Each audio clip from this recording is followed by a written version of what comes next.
क्रमांक 1, निम्नलिखित व्यंजकों में कौन कौन एक चर में बहुपद है और कौन कौन नहीं, कारण के साथ अपने उत्तर दीजिए। तो इसके पहले मैंने जो भूमिका बनाई थी, जो अध्याय 2 का इंट्रो बनाया था, उसमें मैंने आपको बताया था कि कौन कौन एक चर में बहुपद कहलाते हैं, कौन बहुपद कहलाते हैं, कौन नहीं कहलाते हैं। बहुपद के प्रकार बताए थे मैंने उसमें, घातों के आधार पर 5 प्रकार के और पदों के आधार पर 3 या 4 प्रकार के बताए हुए हैं मैंने। इसके बाद हम लोग इसको अच्छे से सॉल्व अप कर सकते हैं। तो इसमें दिया है कि क्या ये बहुपद है सबसे पहला तो, और क्या ये एक चर वाला बहुपद है। तो आपके सामने कंडीशन है कि आपको ये बताना है कि ये एक चर में बहुपद है और क्या ये बहुपद है कि नहीं। तो इसमें सबसे पहले तो उच्चतम जो घात है या एक्स की या चर की जो घात है वो आपको देख लेना है। चर की घात पूर्ण संख्या की घात है कि नहीं, तो आंसर है हाँ है, क्योंकि यहाँ 2 लिखा है। इसमें जो है एक्स के ऊपर 2 की घात है और जो 2 है यह एक क्या है, पूर्ण संख्या है, पहली चीज। और जो दूसरा चर दिया हुआ है ये है एक्स, और एक्स के ऊपर कोई भी घात ना हो तो 1 की घात मानी जाती है, और 1 भी क्या है, पूर्ण संख्या है। तो जब चर राशि पर पूर्ण संख्या की घात हो तो हम उसे बहुपद बोल सकते हैं। अब हमें चूंकि एक शर्त तो हमने पार कर ली है कि यह एक बहुपद है, लेकिन दूसरी शर्त ये है ये एक चर में बहुपद होना चाहिए। तो एक चर आखिर होता क्या है मैं बता चुका हूं और एक बार फिर से बता देता हूं। एक चर का मतलब होता है जैसे 4x वर्ग ऋण 3x धन 7 लिखा है ये वाला क्वेश्चन, इसमें एक ही चर का इस्तेमाल किया हुआ है। लेकिन अगर इसमें 4x वर्ग ऋण 3y धन 7 लिखा होता तो इसमें 2 चर इस्तेमाल हुए हैं। पहला तो x इस्तेमाल हुआ है और दूसरा चर जो है वो y इस्तेमाल हुआ है। अगर यही क्वेश्चन ऐसे लिखा होता 4x वर्ग ऋण 3y धन z इस प्रकार से, तो इसमें 3 चर इस्तेमाल हुए हैं। पहला x हो गया, दूसरा y हो गया और तीसरा z हो गया। तो इसमें 3 चर इस्तेमाल हुए हैं, इसलिए ये क्या है, त्रिचरीय बहुपद है। बहुपद तो है लेकिन ये क्या है, त्रिचरीय। लेकिन इसमें क्या कह रहे हैं वो लोग, एक चर में बहुपद चाहिए। तो बहुपद है, पहली चीज तो ये बहुपद है क्योंकि इसमें पूर्ण संख्या की घात है। दूसरा एक चर ही में है क्योंकि इसमें y कहीं नहीं लिखा है और z भी नहीं लिखा है। तो हम इसका आंसर लिखेंगे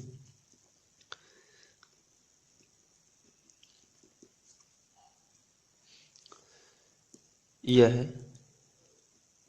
बहुपद एक चरीय बहुपद है क्योंकि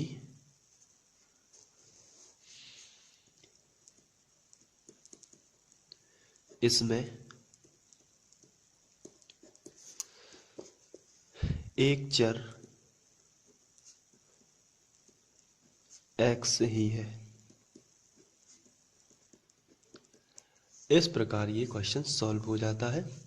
दूसरा क्वेश्चन देखते हैं। दूसरा क्वेश्चन दिया हुआ है y वर्ग प्लस करणी 2। तो आपको याद रखना है कि यह एक, सबसे पहले तो आंसर,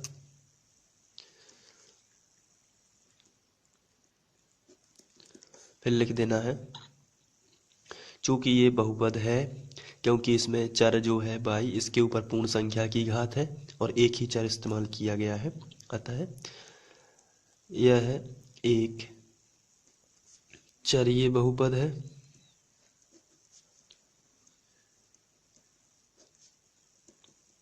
क्योंकि इसमें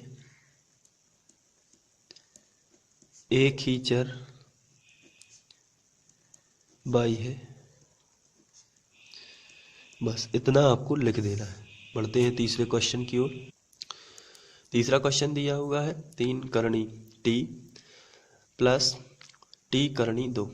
तो सीधी सी बात है यह एक बहुपद ही नहीं है क्योंकि जो चर राशि है इस पर रूट लगा हुआ है, रूट का मतलब होता है 1/2 की घात, और यहाँ हमें पूर्णांक की घात जरूरी होती है, यानी पूर्ण संख्या की घात, तो यहाँ आधे की घात नहीं चलेगी, इसलिए आपको लिखना है यह एक बहुपद ही नहीं है,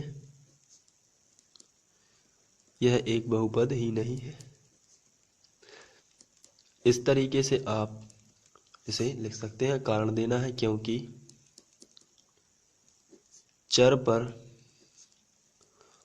पूर्णांक या पूर्ण संख्या की घात नहीं है, पूर्ण संख्या की घात नहीं है। इस हिसाब से तीसरा प्रश्न भी आपका सॉल्व हो जाता है। चौथे की ओर बढ़ते हैं। चौथा क्वेश्चन दिया हुआ है बाई प्लस 2/22।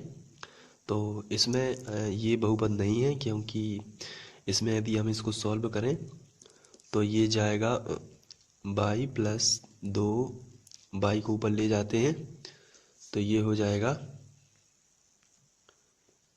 -1। तो जब ये -1 होगा तो यहाँ ऋण की घात आ जाती है, जो कि पूर्ण संख्या नहीं है। तो आपको लिखना है चर की घात पूर्ण संख्या नहीं है, संख्या नहीं है। ऐसी स्थिति में ये बहुपद नहीं है, अतः बहुपद नहीं है। तो ये बहुपद नहीं है। इसके बाद आगे बढ़ते हैं। अगला क्वेश्चन दिया हुआ है x के ऊपर 10 की घात प्लस y के ऊपर 3 की घात प्लस t के ऊपर 50 की घात। तो यह एक बहुपद है, क्योंकि पूर्ण संख्या की घातें हैं, लेकिन एक चरीय बहुपद नहीं है। तो उत्तर हो जाएगा हमारा यह एक बहुपद है, लेकिन एक चरीय बहुपद नहीं है, क्योंकि इसमें 3 चर हैं x, y और t। तो इस तरीके से प्रश्न क्रमांक 1 सॉल्व हो जाता है। बढ़ते हैं प्रश्न क्रमांक 2 की ओर। इसके बाद हम लोग प्रश्न क्रमांक 2 पर पहुंच चुके हैं, जिसमें लिखा है निम्नलिखित में से x वर्ग का गुणांक लिखिए। तो x वर्ग का गुणांक बहुत ही सिंपल है। x वर्ग के पास गुणा में जो भी लिखा है वो x वर्ग का गुणांक है। जैसे यहाँ x वर्ग के साथ गुणा में कुछ भी नहीं लिखा है तो माना जाता है 1, तो x वर्ग का गुणांक हो जाएगा 1।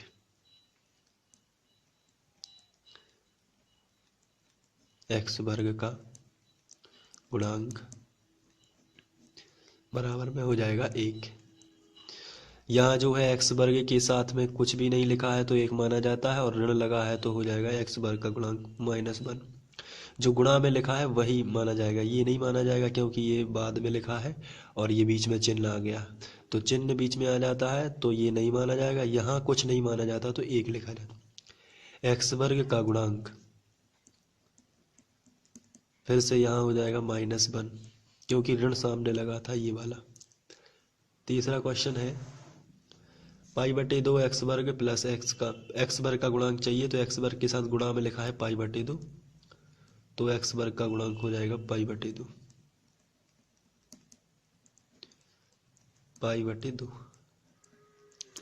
इसके बाद यहाँ लिखा है √2x - 1, तो यहाँ जो है x वर्ग का गुणांक कुछ भी नहीं है, क्योंकि √2x - में x वर्ग कहीं है नहीं, तो हम इसको x वर्ग का गुणांक डायरेक्ट लिखेंगे 0, क्योंकि x वर्ग है ही नहीं। और यदि आप इसको दूसरे तरीके से सॉल्व करना चाहें तो इसको रीराइट कर सकते हैं इस तरीके से, √2x - 1 × 0 × x वर्ग। तो फिर x वर्ग × 0 करके आप 0 लिख सकते हो। तो इस हिसाब से क्वेश्चन नंबर 2 पूरा हो जाता है। अब आते हैं क्वेश्चन नंबर 3 पर। इसके बाद नेक्स्ट क्वेश्चन दिया हुआ है प्रश्न क्रमांक 3, 35 घात के द्विपद का और 100 के घात के एक पद का एक एक उदाहरण दीजिए। तो बहुत ही सिंपल क्वेश्चन है। आपको 35 घात के द्विपद का उदाहरण देना है। तो पहले तो आप 2 पद लिखिए, जैसे x + 4, ये द्विपदी बहुपद हो गया, हम लोग पढ़ चुके हैं। अब चूंकि 35 के घात का चाहिए इसलिए आप यहाँ 35 की घात लगा दीजिए। अब जरूरी नहीं है कि एक ही हो सके, और भी हो सकते हैं एग्जाम्पल। जैसे मैंने कहा आपसे द्विपद लिखिए सबसे पहले, क्योंकि द्विपद पूछा है तो मैंने लिखा 6x+4। अब मैंने आपसे पूछा, क्वेश्चन पूछ रहा है कि 35 का, तो यहाँ क्या लिख देना है आपको, 35। बहुत ही सिंपल है। तो और कई एग्जाम्पल हो सकते हैं, जैसे बाई के फॉर्म में भी हो सकते हैं। जैसे मैंने लिखा 7/2, ये एक एग्जाम्पल है। अब चूंकि 35 का घात का चाहिए, इसलिए आप 35 की घात लगा दीजिए, तो 35 की घात का द्विपद हो गया। अब इसके बाद ये तो 35 वाला हो गया। अब इसमें चाहिए 100 के घात का एक पद, तो एक पद होता है x, तो x के ऊपर 100 की घात लगा दीजिए, तो 100 के घात का एक पद हो गया। और 100 के घात का एक और हो जाएगा ये वाला, और भी हो सकते हैं। तो 100 की घात का एक पद के कई एग्जाम्पल हो सकते हैं। तो इस तरीके से ये क्वेश्चन सॉल्व हो जाएगा, बहुत ही सिंपल है। बढ़ते हैं नेक्स्ट क्वेश्चन की तरफ। नेक्स्ट क्वेश्चन दिया हुआ है, निम्नलिखित बहुपदों में से प्रत्येक बहुपद की घात लिखिए। तो बहुत ही सिंपल क्वेश्चन है। इसमें सबसे ऊंची घात आपको देख लेना है। तो इस बहुपद की घात जो है वो है 3, सबसे ज़्यादा 3 ये रही, पर 2 की है, पर 1 की है। इसमें सबसे ऊंची घात बताइए कितनी है, तो सबसे ऊंची घात इसमें है 2 की, तो आप यहाँ लिख दोगे 2। इसमें सबसे ऊंची घात कितने की है, तो 1 की है, क्योंकि टी के ऊपर किसी की भी घात नहीं लगी तो 1 की मानी जाती है। तो यहाँ घात हो जाएगी 1 की, और यहाँ घात है ही नहीं, तो इसको हम मानेंगे 0, क्योंकि हमें देखना होती है चर पर घात, अचर पर नहीं देखनी होती है। और इस 3 को हम इस प्रकार अचर बहुपद भी बोलते हैं, क्योंकि हम 3 को 3 × x 0 लिख सकते हैं, या बाई 0, तो x पर 0 की घात ही मानी जाएगी। तो इस हिसाब से ये क्वेश्चन सॉल्व हो जाता है। बढ़ते हैं अगले क्वेश्चन की ओर। इसके बाद प्रश्नावली का आखिरी क्वेश्चन बचा है, बताइए कि निम्नलिखित बहुपदों में कौन कौन से रैखिक बहुपद हैं, कौन कौन से द्विघाती और कौन कौन से त्रिघाती। तो बहुत ही सिंपल है ये। इसमें घात के आधार पर पूछा गया है। तो सबसे उच्चतम घात कितने की है, 2 की है, तो ये कौन सा हो गया, द्विघातीय। इसके बाद ये दूसरे नंबर का पूछा है, इसमें सबसे उच्चतम घात कितने की है, 3 की, इसलिए ये हो जाएगा त्रिघातीय। इसके बाद इसमें सबसे उच्चतम घात 2 की है, इसलिए ये हो जाएगा द्विघातीय। इसके बाद इसमें सबसे उच्चतम घात 1 की ही है, क्योंकि x के ऊपर 1 ही मानी जाती है, तो ये हो जाएगा रेखीय, क्योंकि 1 की घात वाले को रेखीय बोलते हैं। इसके बाद ये 3 है, तो 3 वाली घात को बोलते हैं रेखीय। 1 की घात यहाँ माना जाता है, तो ये रेखीय आ जाएगा। यहाँ 2 की घात है, इसलिए हो जाएगा द्विघातीय। और यहाँ 3 की घात है, इसलिए हो जाएगा त्रिघातीय। इस हिसाब से ये पूरा क्वेश्चन सॉल्व हो जाएगा। अब प्रश्नावली 2.1 समाप्त होती है, और इससे संबंधित कोई भी डाउट आपको हो तो आप मुझे कमेंट करके बता सकते हैं। और साथ ही साथ आप यदि इसको प्रश्नावली 2.2 इसके बाद के वीडियो में डाली जाएगी। तो थैंक यू अब तक के लिए।